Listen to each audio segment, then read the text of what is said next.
Hello, everybody. Welcome back to a brand new episode of the Lil Dudes Insect Academy podcast. Wait, before we get started, I just wanted to say thank you for tuning into this episode of the Lil Dudes Insect Academy podcast and just ask you to please hit the like button below or click the subscribe button if you're watching on YouTube or follow this podcast if you are listening. That really helps the show out. But also, if you want to help us further, then join our Patreon. We have an awesome community that is growing there. Or if you want to make a one-time donation, we are a nonprofit foundation, so head to our website. Both the Patreon and the website will be linked down below. But without further ado, back to the episode. I'm your host, Bradon Coy, and I'm super stoked to be here. Today, I'm here with my friend Christy. Christy and I met in November at the Entomology conference, and we were actually part of the same symposium. So she was also talking about entomology outreach. So really cool stuff she works on. Christy is the invertebrate curator at the Natural History Museum of Utah. And she's also got some really cool citizen science projects going on. So welcome to the show, Christy. Go ahead and say hello to the people. Thanks so much for being here. Yeah, thanks so much for having me. I'm really excited to talk to you about museum collection work and Western Fireflies. Yeah, so let's just dive right into it. I wanted to first talk a little bit about why are museums, why is curating specimens so important? Yeah, You know, yeah. Boy, I sure love museum collection me too. work. It's hard for me to think that in my mind, like being an entomologist means being a museum collection worker. So I forget that there's so many other ways to be an entomologist, which is glorious. We love diversity. So, but in my work, what we do is kind of create a record, like a very physical record of insects and where and when they were. So, a photo or a picture wouldn't do the same thing because we can take the physical specimen and extract DNA from it, and we can also get pollen grains from museum specimens, and we can also get other little particulates, so we can kind of know where that bug was and what it visited and things. So the specimens are really important. Sometimes people wonder why you need 500 of the same kind of bug, but if you look at the labels, you'll see that maybe one bug is a male, one is a female, one was collected in May, one was collected in October, one was collected in 1932, one was collected in 1947, one was collected in 1983. So they're all showing variation in time and space and elevation, in latitude and longitude. So these allow us to make comparisons in morphology, in the way things change over time, in their ranges. So yeah, they're all, it's like a library of life. Yeah. And I get excited. I can talk about it for a long time, so I'll try not to talk about it too much. But the specimens become more and more valuable over time as we learn to ask new questions. So in my collection in particular, the specimens date back to the 1890s, but I know in Europe there's much older specimens. But a lot of the specimens, most of the specimens actually in my collection, were collected before we even knew what DNA was. Wow. So if you think about that, and then you wonder, if we hold these specimens carefully, what questions will we be able to ask those specimens in 25 or 50 years that we don't know yet? And even in my short career of just being the collection manager for the last 26 years, we used to think old specimens you couldn't get DNA out of. Like, they're not really that good for anything, like, genetically. But you can now. So I wonder, like, what new things in the next 2, 3, 5, 10 years, each of those specimens, what stories they can tell that we don't know how to ask each bug yet. So it's exciting. Wow. Yeah. Super cool stuff, and we'll talk a little bit more about that collection in just a second. But I mean, this practice of curating an insect collection is so important because, like you said, in the future we'll be able to ask questions of old specimens that we can't ask anymore. Like, I'm not sure how much of this has happened yet, and obviously we're hoping it doesn't, but if something were to go extinct or become very, very rare, right, we would have those specimens preserved forever, right? So, yeah, really, really cool stuff. Exactly. And things have certainly been extirpated from places. Mm-hmm. So they've actually, gone away from certain places. There's a particular large, gorgeous silk moth that I have dozens and dozens of that were collected from our urban area here in Salt Lake City that Mm-hmm. I've never seen a live one. And they're quite large. Like, I think it's a Glover silk moth. I've never seen a live one, but at one time in the 40s and 50s in Salt Lake, they were common enough that people were able to gather up dozens. Um, so that's something that shows at one time and place things were very Mm-hmm. common and now they are not.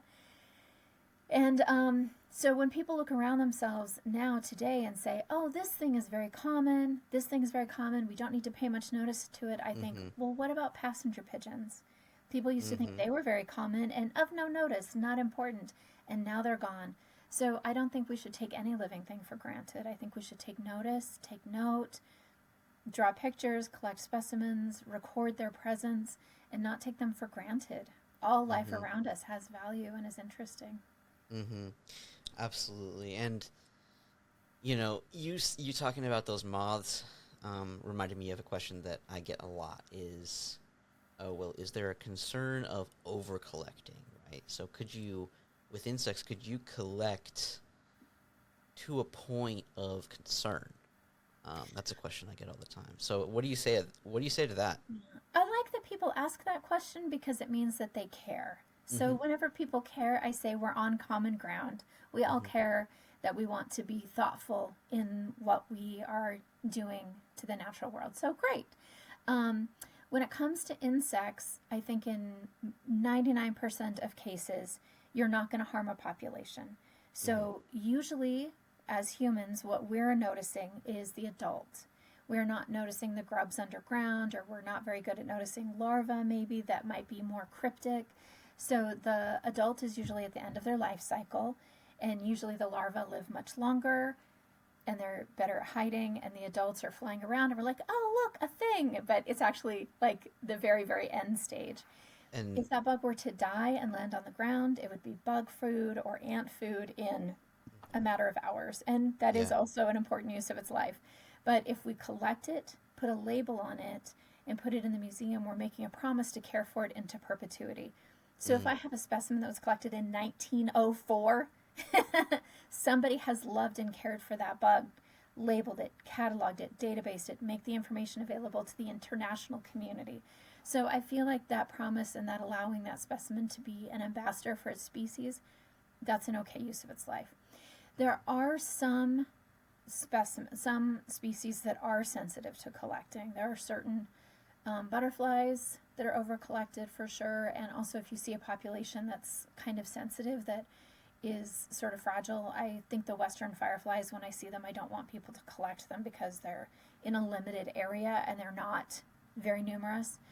Mm-hmm. But for the most part, most of the bugs you see around you, there's many, many more. It's also different than like bears. So, like a bear has a large territory, but Yeah. insects, the one that you see is representative of many, many, many thousands that you're Mm-hmm. not seeing. So, collecting is usually not something that's harmful to the population.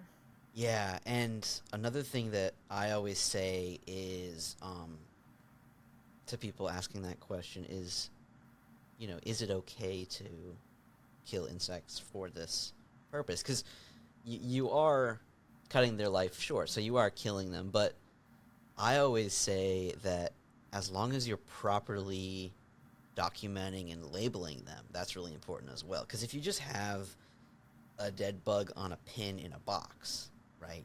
That does no good. That gives no help to the future of the science. So what I always say Yeah. is that it's okay and it's actually really good as long as you have the documentation of the specimen, Yeah, because I then it's agree. still living out that purpose. Yeah, it's sort of not able to participate in the conversation, but it is giving its life to science. Yeah, for sure. But I do honor and respect people who are like, I don't want to do that. And I think that for people who are like, I don't want to kill a bug just for an assignment, and I think that there should be other options. If you, like when I kill a bug and put a label on it, I'm saying we're making a promise to care for it and provide security guards 24 hours and temperature controls and humidity controls and all kinds of things that other people probably are not going to do. And if somebody's like, I'm not going to make an insect collection and devote the next 50 years of my life to caring for it, that's okay. But there are other ways to study insects. You might bring in some live insects from your environment and study them and keep notes on their behavior and say like, hey, I noticed this bug actually prefers these flowers, or I noticed they prefer these foods, and I'm going to keep notes and see if I can notice things that other people haven't noticed. Or I'm going to take really, really good photographs and post them to iNaturalist and move the science forward by noticing insects other people haven't noticed.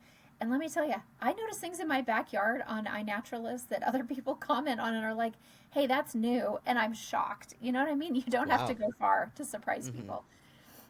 So I think there are other ways, and you don't have to make an insect collection to be an entomologist, for sure.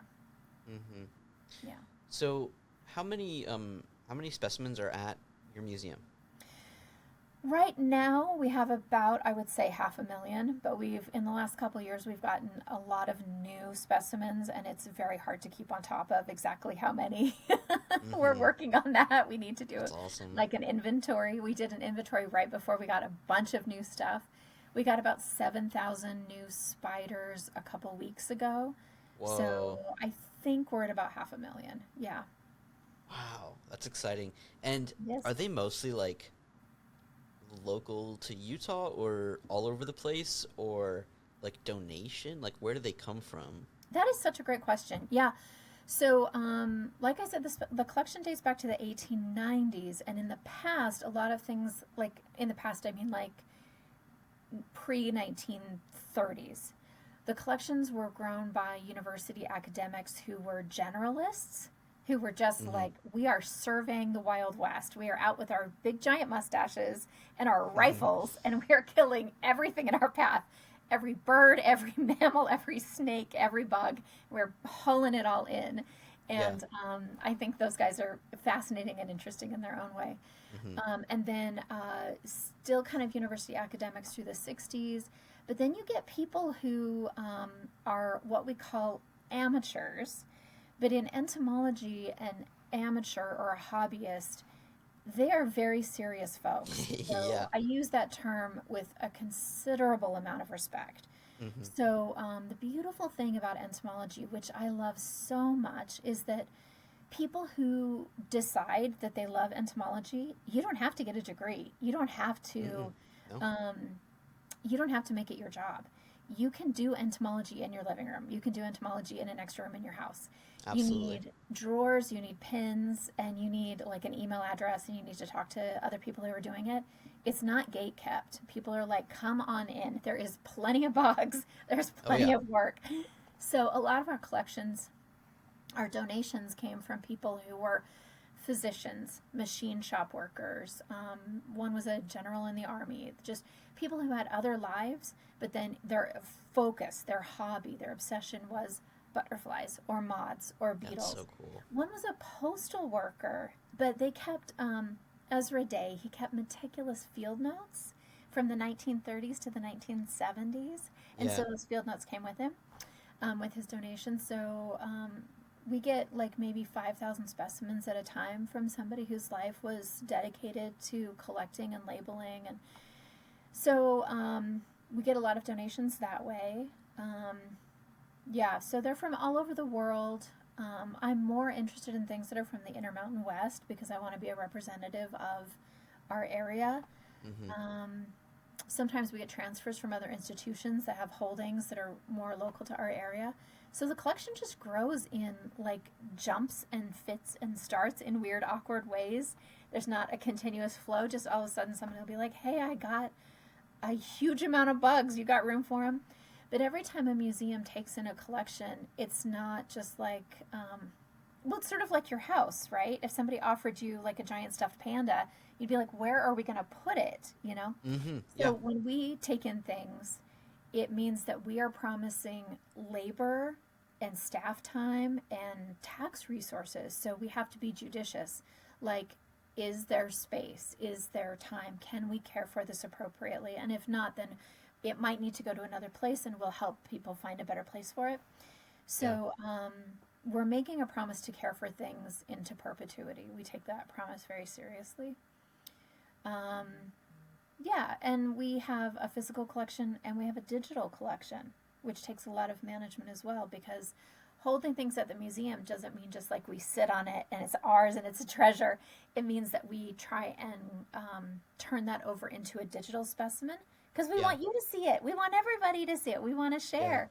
So many of those are imaged and put online and database so they can be mapped and so people can contact us and say, oh, you've got this bug. I'm in Portugal or I'm in Phoenix or, you know, wherever. And they can get more information for their research. Sorry, I feel like Yeah. I'm blasting you with information, but No, no, yeah, I've got lots of questions. I've got okay. lots of questions. So yeah, I mean, an insect collection is from my own experience, it's such like a personal thing, you know? Hmm. You know what I mean? Like if you've spent so many years curating your own collection, you know, you could tell someone where you caught each bug, right? Um, Yes. so what like do you feel like you get to know the person? I don't know if that's a weird Oh, question, but like Braden, it's such a you. personal thing because I have a pretty small collection as far as entomology goes, but um, I, especially with the ones that I collected, I can like remember where I was, how old I was for each one, um, and yeah, like accepting that from somebody else must be so almost daunting, right? Yes. Yes, Braden, you have hit on something nobody's ever asked me before, and you have hit it right on the yes. I feel very tenderly towards these specimens. Many of them come from people who are deceased, some of them Hmm. from some people who are living, but I feel very tenderly towards the people and their descendants. So I do stalk dead people. So Yeah. I look up their obituaries to learn more about them, and that helps Uh me huh. learn like insect labels are very tiny, so you have to like kind of read between the lines and kind of assess like initials and things. So if I learned that like somebody died in 2010, if a label says 2012, then obviously they weren't the collector. So I kind of have to know about their life, where they Hmm. traveled, what their area of emphasis was. So I really have to know the person. So I read obituaries and then I read newspaper articles about them. I look through old newspapers and say like what were their did they write letters to the editor? What were they studying? Where were they going? What was their career trajectory? So I know a lot about these old people. And sometimes, if they've died in the last 10 or 15 years, I leave notes on their legacy obituary pages online to tell their family members, like, hey, I never got to meet Betty, but I do have her water strider collection. And if anyone in your family would like to come see it, and maybe also if you have any notes in your attic that she wrote in college in the 1940s, I'd like to know what she was doing, That's because so we're trying to interesting. figure out what she was doing with the water striders in 1940. Yeah. It Um, sounds like you're more of a historian. Oh, for sure. For Yeah. sure. Yeah. I'm so enamored. I also got a really large donation. This was my first one in 1999 from the Day family. And they were a little hesitant about giving up their grandpa, their dad, their uncle's insect collection because their family had just seen it grow over time.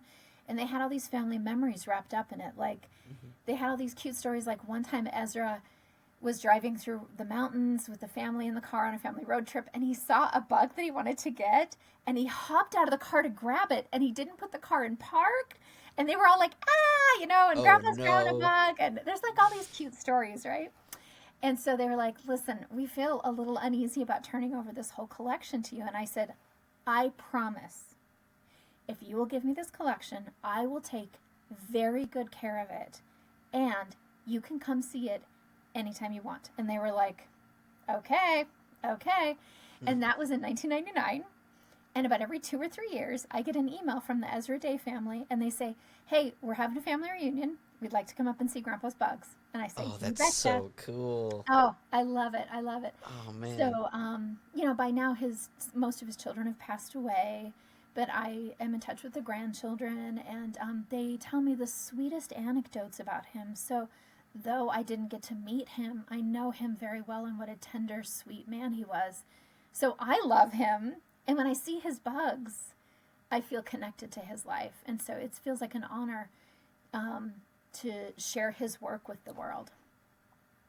Wow. Yeah, Yeah. what a special position. I mean, that's really really cool. So, when you get a donation like that, Hmm. of like someone's, lifelong collection, Yeah. do you have to like split it up and, you know, categorize it within the museum, or do you kind of have like a section that is all this guy's collection? Like, do you keep it together, or do you split it up into, here's where the water striders go, here's where the butterflies go, these, and Yeah. do you like take the specimens out of the boxes and like sprinkle them throughout? Like, I'm wondering how interspersed it becomes, or does it depend? Yeah, it depends on the situation, and each situation is very unique. And obviously, we have very great protocols. So first, a collection is assessed by the collection manager, me, to see if it's appropriate to be donated and worth our, resources. Then we start the paperwork, and then we bring it into the museum, but we usually freeze everything for pest management. Makes sense. And a lot of amateur entomologists, well, sometimes an amateur entomologist won't put their name on the label, because sort of like you wouldn't write your own name in your diary, because you're like, well, it's mine.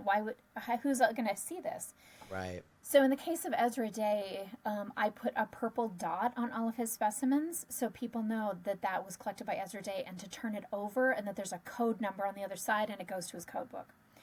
Mm. Ideally, a collector, even if it's just their own collection, will write their name on their label.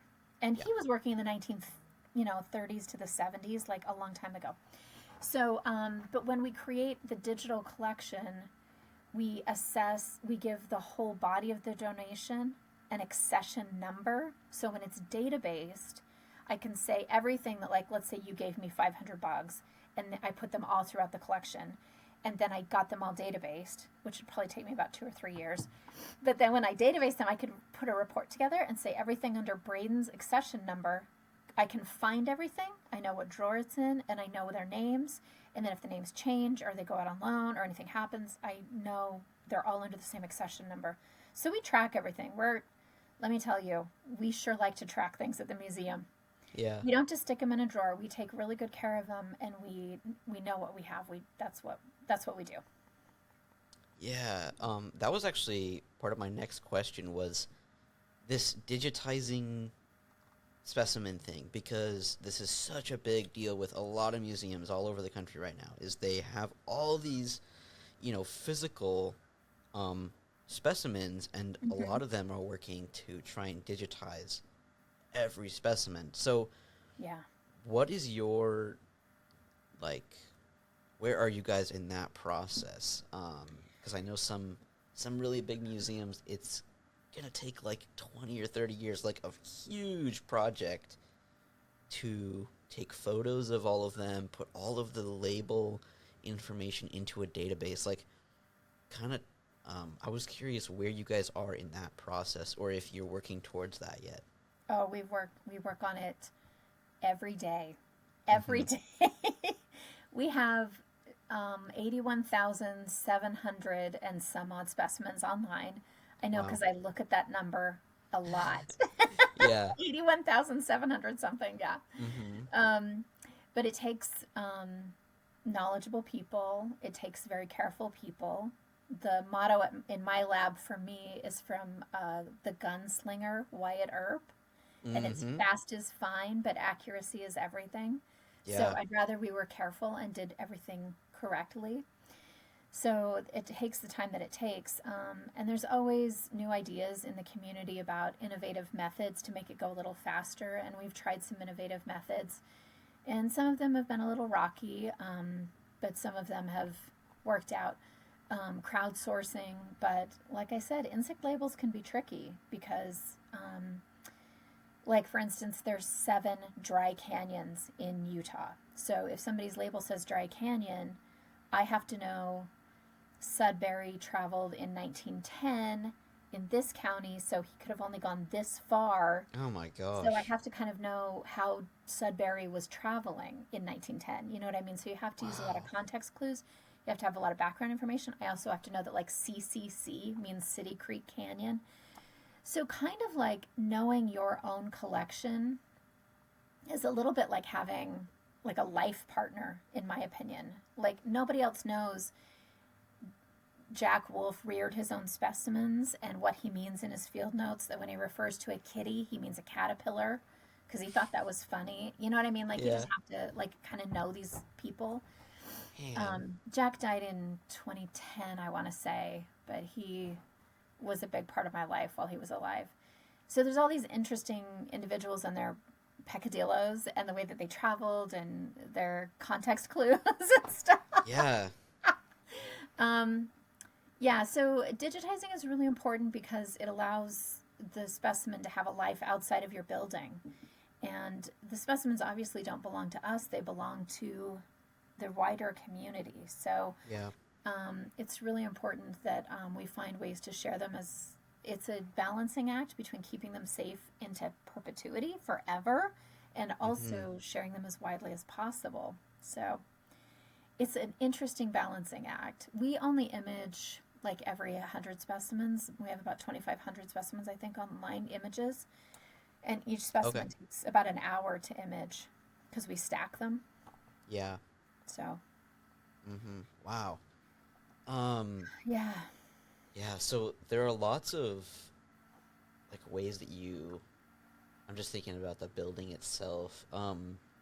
Lots of ways that you prevent like pests and like keep the specimens good. Can you tell us, for those like not familiar, what that's like? Because these are really, for those listening at home, they're not preserved in any way. A curated insect is literally just dried. Well, there's a lot to it, but there are no chemicals like on the insect unless they are wet preserved, which is like Right, right, in a right. vial, right? Yeah, So tell us a little bit about the different like curating methods you guys have. sure. So, in our collection, we have specimens that are pinned, papered, alcohol preserved, like you just mentioned, Riker mounts, and frozen. So, the Riker mounts came from a donation, but they all had data, so we had to database them. And we have 84 Riker mounts, and we have, I want to say, about 5 or 6 thousand papered leps. That's how they're collected in the field, and so we keep them in the envelopes. But we added catalog numbers and moved them to glass envelopes, and it looks like a card catalog. It's super tidy. I really like it. Mm. Pinned is the traditional way that you can picture like a bug on a pin. Hmm. And then we have some that are frozen for in a -80 freezer in little vials, mostly little hemipterans. And then obviously alcohol specimens. So we have leeches, tarantulas, ants, spiders, um, some mosquito larvae. We have a lot of mollusks in alcohol that we also manage. Um, when I give tours of the insect collection, I tell people, imagine you found a dead fly on a windowsill that's like crunchy and, you know, and I'm going to Yeah. hand it to you and say, I need you to keep this safe until you die, like for 100 years. I need you to Yeah. remember when and where you found it and don't Mm-hmm. lose any parts off this dried fly. And I need you to have that information available and tell as many people in the whole wide world about it. Don't break it at all. And I'm going to give you 500,000 of these. And that's my job. That's that is a great explanation. Yeah. Yeah. Oh, that's I mean, it's not crazy. just flies, it's also earwigs and beetles and butterflies and moths and dragonflies. And some of them are just pick a color. When I talk to little kids, I'm like, what color are bugs? You're right. They're silver and blue and purple and polka dot and striped and fuzzy and shiny and giant and teeny tiny. Just last weekend, I was at work until like 10 o'clock on a Friday night because I was so excited about these thrips that were Mm-hmm. papered. They were like pointed out. And I was like, well, there's nothing on these. They've fallen off. And then I put them on a microscope and they were so tiny. They were papered Mm-hmm. and they were like pointed out. They were so tiny. Oh, thrips are And cool. in Yeah. one unit tray, in one tiny unit tray that was only like 4 by an inch and a half, there were thrips from Ecuador, Spain, Cleveland. And I was like, think of the thousands of miles these minute insects traveled to be here to tell a story about thrips. You know? It was Yeah. just so special. It was like really tender. Yeah, that's so cool. Oh man, so much cool stuff. Right? I So know. I could go on forever. yeah, so tell us about like your role there. Do you do a lot of like school field trips and stuff like that, or mostly like working with interns, or like what is your role there specifically? I swear to God, every day is something new, and it's like an It's embarrassment exciting of though. riches. I know. I wish I could Mm-hmm. clone myself or be like infinitely long lived because there's always so many fun, interesting, cool projects, and it's frustrating. So I Yeah. don't work with field trips because we have a knowledgeable staff that takes care of field trips who are mostly seeing kids out in the galleries, and they are very skilled. So I'm really grateful for them. I do tours for college classes and try and mentor students who are interested in becoming entomologists in the future and kind of give them resources and suggestions. I My main role is to make sure that the collection is well cared for and accessed appropriately, that I help manage loans to other researchers, that I make information available to people who need it about the collection, that I take in appropriate loans or take in appropriate accessions, and that I catalog the specimens appropriately. I'm like a dead bug librarian basically. Mm-hmm. Mm-hmm. But there's always new ways, and we are have definitely not cataloged everything. It's like like people are just dumping new things. It's like new information all the time. But Oh there's yeah. always new requests that are super fascinating. Like every day, I could just do more and more projects. I help consult with exhibits that we have, but also partners around the state who have bug projects going on might need information or specimens or collaborations. So I really love that. I love to work with other people. I train our interns and volunteers, keep the malacology collection in the best situation it can be in, best practices. Yeah, it seems like there's always new things. It's a lot of fun. I get really excited all the time. Yeah, I can tell. And I would say being a museum curator is like the quintessential entomology career that a lot of people think of, I think. Some people do, but then a lot of people are disappointed. They're like, well, when do you get to go to the Amazon? Or when do you discover new species? Or, there's always limits. And other people are doing that kind of stuff. Are Hmm. you curing cancer with beetle juice or something? I'm like, I am not doing that. Or people think that I know everything about every bit of insect taxonomy, and I don't. It's like asking a librarian if they've read every single book, and I have not. Hmm. I'm just the librarian. But I take my work really seriously, and I also love that entomology is for people and it touches people's lives all the time. Yeah, And I love helping people overcome their fear of insects and finding ways to make people's lives better by enjoying the insect life around them. that's So, so cool. Um, so if someone has like a collection, like their own personal collection, and they want to donate it after they're gone, what is that process like? Is it like donating your organs? Like, yeah, after I'm gone, this is where my insects go, or you know is what? it different? It is on my mind that I need to maybe create a pamphlet or do like a talk about what somebody who makes a collection should do way before they die. Way Yeah. before they die. So, somebody who makes a collection, whether, I mean, just like any valuable thing you have, you should always think like you could die and who's going to take care of your stuff. Hmm. So, a person should be in touch with a museum or another place, a nature center or someplace, and have a conversation like, would you want my collection? Would you need a financial donation to take it? The last donation we took in cost us many, many tens of thousands of dollars as an institution. Mm. So, would you need a financial donation to take it? You know, like, would I need to include that in my will? And if you're not an appropriate place to take it, like you don't have the labor, or can you help me find a place that my specimens could best be used? Absolutely. I got a call a couple years ago from a woman who was helping a friend who was 90, and she had a couple thousand bugs. And I said, do they have collection labels? And she said, no, but she has a really good memory. And I said, well, that's not going to be useful to Mm-mm. us. But I Mm-mm. went and met with this lovely woman. She was very, very dear. And I parsed out all of her specimens to local nature centers so that they went to places where all of these bugs could be used in education, but they weren't useful to us as a research place. But not a lot of people would spend that kind of time or have those kind of connections. So, I think it's good before anybody even starts, you know, before a collection gets too big, to have a plan. Where would this go? Because Yeah. actually, we got a donation from somebody that the collection had ended up in an estate sale, Oh. and somebody was going to take all the wings off the butterflies and moths for a craft project. Oh my gosh. Yes, and they had full data.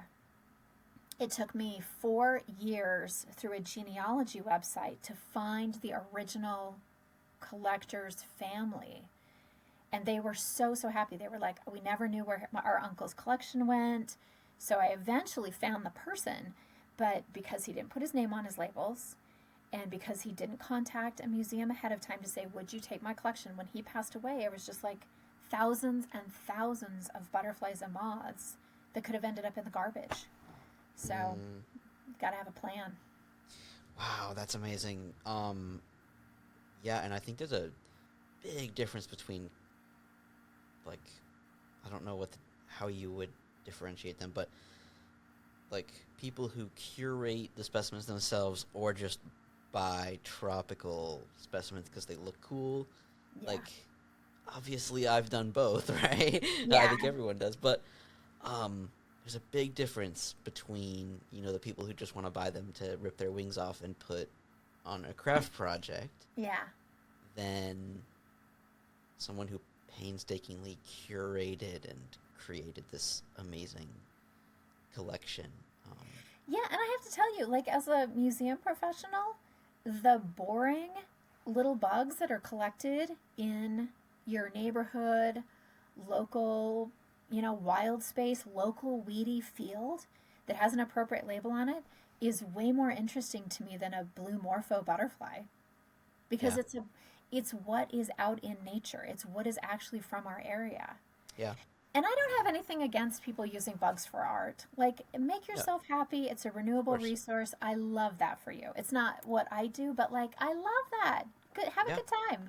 Nothing course. against that. Yeah. Um, okay, so I could talk about this all day long, but Me I too. do want to talk a little bit more about you. Okay. So how did you end up at the museum? What was your journey leading up to that? Oh, it's a little bit embarrassing. It's a little bit embarrassing. So, when I was in college, I knew I wanted to study entomology, but I didn't have any mentors. Nobody took me under their wing. I was really naive. I just knew I loved entomology. I knew that was what I wanted to do, but I didn't have any sense of anything. Hmm. At the college I was at, there was an insect collection. So I just presented myself and I said, hey, can I volunteer with you? And Dr. Wilford Hansen, who was an incredibly calm, subtle, droll guy, said, all right. He was kind of like okay, kid. You know what I mean? Tolerated me. Mm-hmm. And he let me hang out and he gave me little tasks. And in hindsight, I must have been such a bother, you know? But he Yeah. didn't give me any like career advice. He just let me hang out for a couple years while I was a student there. But he was very patient with me and funny. I remember one time I asked him about some, they were either carabids or tenebrionids, little black beetles that look exactly like each other. Yeah. And I had separated them out and I had gotten many of them wrong. And I said, "How can you tell the difference?" And he said, "You know, when you drive past a field and you see cows and horses?" And I said, "Yeah." And he said, "Well, like that." I'm like, Like thanks, it's super Dr. obvious. Yeah, it's like obvious. Tenebrionids, carabids. And I was like, okay. I feel so dumb, but I don't All know. right, Mr. PhD in entomology or whatever. Yeah, because like I was young, so he felt like he was 100 years old and the font of all Mm-hmm. wisdom. But he was, I loved him so much. He was so tolerant. So anyway, I worked there for a couple years, and then another professor was going on a field trip to visit another insect collection. And while we were there, that professor, that collection manager said, "Hey, there's a collection in Salt Lake City at the Museum of Natural History in Utah, in Salt Lake, that is just abandoned. Nobody's working there at all." And being completely audacious and naive, I called them. There was no job posting. This is not how the museum world works at all. At That's all. funny. I was like, "Hey," I called the executive director. I said, "Hey, I've been working at an insect collection and you should hire me." And they were like, she was like, "Don't talk to me. Talk to the mammal guy. Talk to the vertebrate curator." So I remember he met me and he was like, "Okay, we'll hire you for 1 year." And that was 26 years ago. Nice. So That's I, awesome. yeah, I mean, that is not how things work at all. That is not at all how they work. But Yeah. I've worked really, really hard to take good care of the collection and to learn absolutely everything I can about the industry, and to reach back and become a mentor for other people so that Mm-hmm. people won't flounder like I did. And I want people to not be hanging out on their own trying to figure out which direction to go or what resources or how to get connected in the community. So I probably am a little bit embarrassing at conferences. I helped run the Entomological Collections Network for about 10 years. And I would always approach people that didn't look like they had been there before and said, like, "Hey, can I introduce you to people? Welcome. Are you new?" And yeah, so I've tried to keep the door open wide behind me and do whatever I can to help other people. So, yeah, so that path was not like like I can't stress this enough. That's not normal at all. No. For someone to just call up a museum. So, do you know why like it was abandoned at that point? Like was there just no money or like how did you wiggle your way in there and then now it's fully like a program now? Right, and it took me 26 years. I've given my Yeah. entire life to this. Yeah. So after the first year, they said, "Okay, you've done an okay job of." I mean, literally, they just kind of opened the door to the insect collection, and we're like, "Go ahead, do whatever it is entomologists do." And there wasn't even a. I said, "Can I get a pencil and a pad of paper?" It wasn't like there was a computer or a budget, Yeah. or it was like a storage closet. It had X-ray machines and other. It was wild. Um, but they knew that the collection had value. They knew that, Mm-hmm. and they knew like it was worth retaining and not sending to another institution. It had come over from the university, so we're university affiliated, but it just hadn't been staffed. So Mm. these things can fall through the cracks, and there's always the threat of collections being orphaned. But we are accredited through a national museum association, and so that couldn't happen again. So Yeah. that's another thing for amateurs who have collections to think about. Like, if you're going to donate your collection, I would make sure that the place you're going to donate to is accredited, because then your collection, it can't be abandoned. It will always be So even taken though care the of. Yeah. collection was just sort of like unstaffed, it was static. It was safe. It was in a safe-ish building, and you know what Mm-hmm. I mean. So after the first year, they kept me on part-time for 10 years, and then my position became full-time temporarily and then full-time permanently. So museum work is tough. It can be very tough. I don't really recommend it. Yeah. So you got your bachelor's degree. Where was that at? Utah State is where I graduated from. Okay. Hmm. Yeah. But it took me like a couple of community colleges beforehand. Oh, okay. Yeah. I was a first generation college student and I did not know what I was doing. So I Yeah. think people really need mentors to help them out. Oh, for sure. And was that a bachelor's degree in biology or entomology, or It was what was in it in? biology. Biology. Okay. Yeah, I took every Really cool. entomology class I could find. Yeah. Yeah. Yeah, that's awesome though. So a lot of this has kind of come from like learning trial and error at the museum, right? Like Yeah. identification and stuff like that. Yeah. It's come from seminars and conference learning and reading and paying very close attention to best practices Hmm. and just like having a really strong sense of like commitment to the collection. You know what I Yeah. mean? So for Yeah. me, eh, people talk about like in the corporate world, obviously your job is your job, and that's, something you don't want to be too invested in because the corporate world is different. But Yeah. like the collection feels very much like a passion of my life. Hmm. So um, I've been very devoted to it for 26 years. That's probably maybe not super healthy, but nobody knows it like I do. Hmm. It was kind of abandoned, and um, I just feel very, very committed to taking the very best care of it as long as I Wow. can. Yeah. Yeah. Um, so I wanted to talk about fireflies.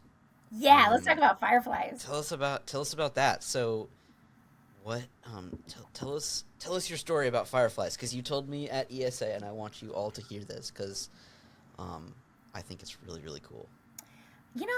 Bugs are so serendipitous, and this just like so many things in my work life, it's so serendipitous, and I love it so much. Um, and I always tell people too, you can't shop the wild. So when people are like, "What do I see outside?" I'm like, "I don't know. Go out there and tell me. Like, Mm-hmm. go outside." And this is what Mm-hmm. happens. So one of the things that I was really excited about in entomology is I knew that there were things out there that nobody knew, and it'd be really Yeah. easy to find new things. Yeah. Um, People discover new species even in urban areas all the time. There's new species all the time. Bugs are cool that way. There's a lot we don't know. In fact, one of my favorite books about entomology is called Life on a Little Known Planet. Have you heard of this? No, I don't think so. It's super charming. Life on a Little Known Planet. It's one of the best books. It's really accessible. I haven't read it for a bunch of years though, so hopefully it's not got anything worrisome in it. But another one is Grasshopper Dreaming by Jeffrey Lockwood. Oh, super charming. There's so many good entomology books. Anyway, So many. Yeah. um, so I want to say 2013 or so, I was talking to an entomologist in another institution. Another good thing about entomology is collaboration, not Oh competition, yeah. like working together, networks. I was Yeah. talking to Seth Bybee from BYU, and he said, "Hey, I know that there's some bioluminescent fireflies by this lake." And I said, "I've been keeping a little notebook of every time I do outreach and somebody mentions Utah fireflies to me, and I have a little list of about 4 or 5 places." Hmm. And BYU has a museum. They're about 100 miles south of us. And we have a museum, but we have very different strengths. Like, we have a really strong marketing department. They have a really they have more entomology researchers. I said, you know what we should do? Because there's kind of a competition in the state of Utah between the University of Utah and BYU. We should Yeah. start a citizen science project and ask people to tell us where they've seen fireflies, and either they'll want to do it because BYU's involved, or they'll want to do it because the University of Utah's involved, and we can capitalize on the rivalry. Yeah. Yeah. These Yeah. people trust one of us or the other. Uh-huh. So, and we thought that was funny, and we work really well together. So, we sent out postcards to state parks and campgrounds and stuff like that. And in the first year, we got like 100 replies. And we found that like 90% of the replies that we get are from valid firefly populations. And there's 29 counties in Utah, and it turned out we've definitely got 27 counties with valid bioluminescent firefly populations. Wow. Okay. So we went from thinking there was like 4 or 5 populations to like they're all over the state. And being the historian I am, I went back through historic newspapers and I couldn't find any reference. So again, I think this is one of those things that people just took for granted. Like, we're from back east. There were fireflies there. There's fireflies here. Not worth mentioning. Yeah. But people in Utah and people in the Intermountain West just assume that we have no bioluminescent fireflies. And I was like, Yeah. okay, so this project is going really well. We did it for a few years. And then we started getting reports from Nevada and Idaho and Wyoming and Montana and Colorado. And I was like, this is bigger than a Utah Firefly Project. It should be the Western Firefly Project. Yeah. And I love to collaborate. So I've started collaborating with the Albuquerque Biopark. Great folks there. Colorado has a really cool butterfly and insect zoo in Westminster, Colorado, that does some amazing conservation work. Very cool people there. And we work with them. Missoula, Montana has a new butterfly house. We collaborate with them. I have some fireflies. The fact that I have bioluminescent fireflies from Wyoming, I mean, it's just phenomenal. I have specimens from there that we're going to be sequencing in a couple weeks. So cool. Yeah, it's a really, really exciting thing that there's something that gorgeous and charismatic and surprising that none of us really knew were there. So. Yeah, because growing up, I always, until I met you, I thought they were only on the east, on the eastern United States, right? And then also down into the southern states. So not on the west coast where I grew up. I grew up in Washington State. So I grew up in Washington State, never fireflies. I do have one funny story, though. When I was 5 or 6 years old, I caught what I thought was a firefly.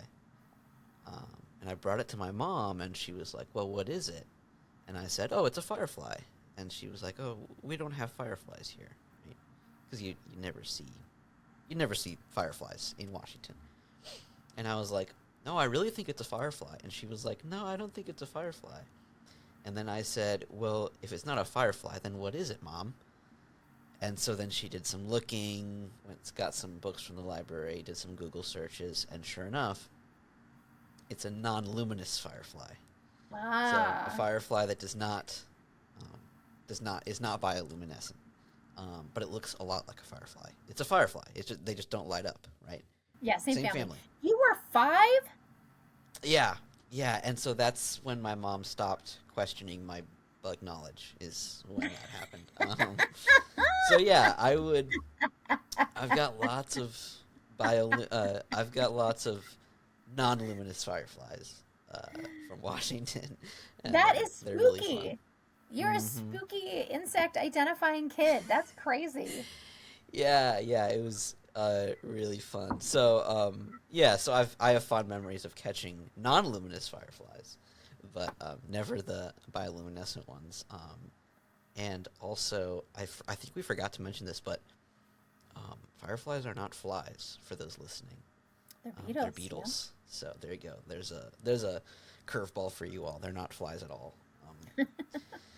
So yeah, okay, so the Western Firefly Project, where are you now with it? Like, what is your mission now, and like, how can people get involved in that?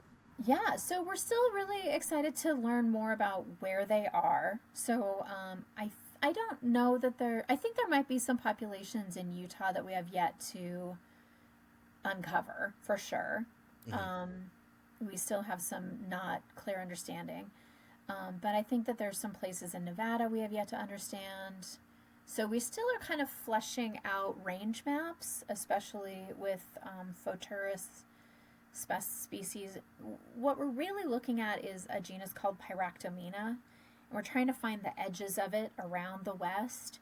And then we're also trying to understand how the Pyractomina in the west is related to the Pyractomina in the east. Is it the same species? Is it a subspecies? So I've been emailing, I have other firefly researchers who I talk to frequently, and we're trying to figure out who's the best person to do some taxonomy research on. Oh, drill down, what are we looking at with this Pyractomina? So kind of getting the edges of it, and to continue to inform people. So I'm giving a talk in Montana in a couple months to talk to folks about the project and get more input. There's a lot of smart people up in Montana who are interested in firefly. That's really great. So yeah, just continuing to get reports at our Firefly Project and continue to understand the edges of the ranges. So just keeping on collecting data, getting a few specimens, DNA sequencing, that kind of stuff. Yeah, if anybody's really dying to be involved, they can email me about it. Yeah, and then I'll also leave the link to the website in the show notes of this episode, so you guys can go check that out. But you also we're talking about science. Oh my gosh, I am blanking on the word. Communication, mentoring. Mentoring. Yeah. Yeah. So you also mentioned science mentoring. What? Tell us about that. Like, what is your experience with that, and what are you doing with that? Yeah.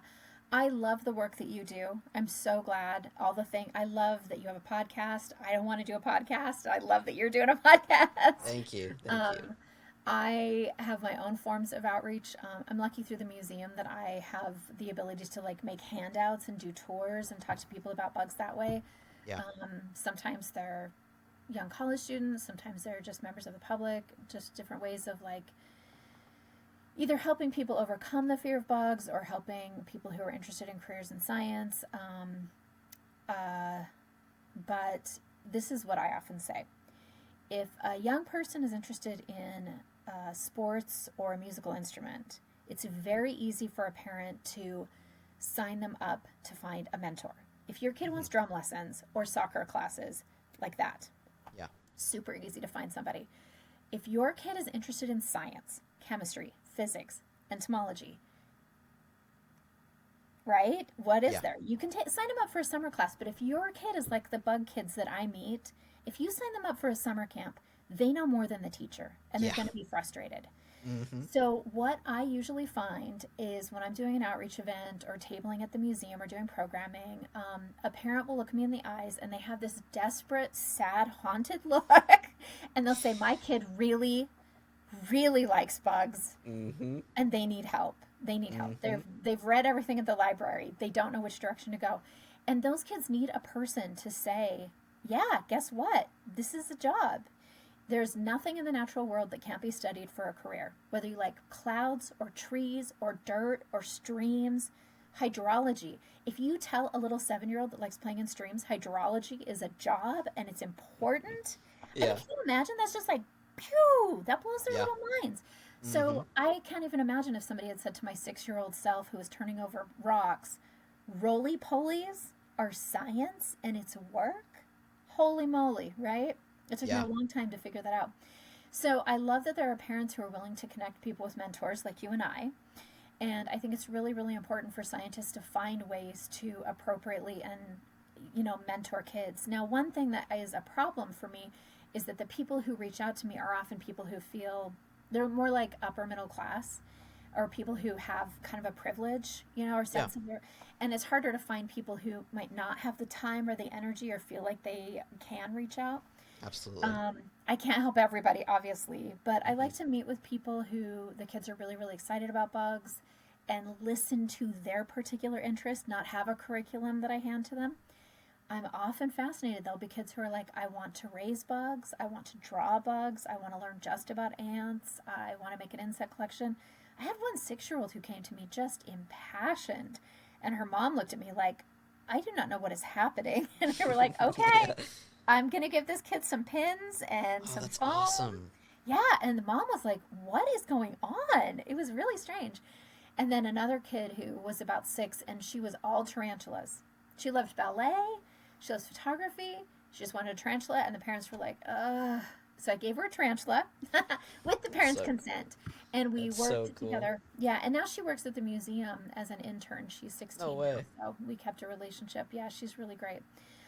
So I think it's really, really important, and I think that science mentoring can lead to, even if they like abandon bugs and go into other science fields, if they find out that their interests are validated and they get science vocabulary like dorsal, ventral, taxonomy, whatever, you know Yeah. what I mean? Mm-hmm. Um, it can be very helpful to them later in life. So sometimes I just meet with kids one time, sometimes I meet with them, for a decade. So I like that aspect of my work. Yeah. Yeah, that's so cool. And I think, I mean, what you said is really important as well, because, like, obviously going into entomology is really awesome, but even if it just got them curious about whatever's next, right? Marine Yeah. biology or biology in general, chemistry, any of those things are are equally as important. So I always kind of said, like, entomology is the gateway to the sciences in general, because I really think most kids have a bug phase. Right? They've got the bug phase, they've got a dinosaur phase, and they've got, like a garbage truck phase. I don't know. It's one of the phases, right?